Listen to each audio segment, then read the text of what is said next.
bilsən ağzını ağladı. Cadı üçün prensi canavarı çevirdi. İndi bu da ki gəlib burada qəşəng yeyəcək, içəcək. Gedəndə də bir dənə qızıl gül dərəcək. Qızını aparmağa. Canavar da gəlib deyəcək ki, mən sənə yaxşılıq eləmişəm. Sən qızıl gülümün icazəsiz verdin. Get mənə qızlarından birini razılığı ola gətir mənim yanımda yaşasın. O da balacanı gətirir.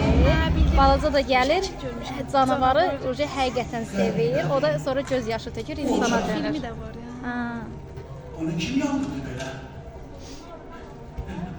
Biraz kızılım.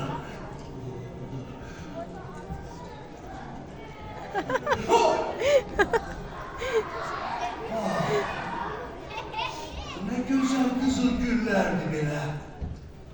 Bunu kime kimse aferin ona.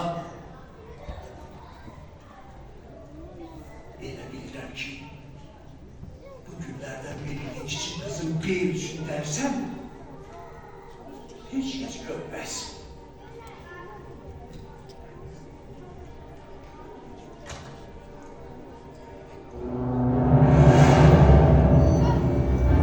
Sen neynedin ahmak koca? Aman Tanrım, bu kimdi belə? Seni sarayıma bıraktı, Elədi, yetiştirdi, elədi, içizdirdi. elədi. Budur senin minnettarlığın. Beni saraya bıraktığınız için çok sağ olun ama ben başım için bilmiyorum ki ne pis iş görmüşüm. Sen ömrünün sonuna kadar bu sarayda kalacaksın. Benim kulum olacaksın. Akıl niye? En sevdiğim kızıl gülü derdiğine göre. Aman Tanrım, ben bu günleri kızım benim için gelmiştim. Bu onun isteğiydi. Demeli sen kızını çok istersen Elbette, hayatımdan da çok. Onu bir gün görmesem yaşayabilmem. sana 3 gün vaxt verirəm koca.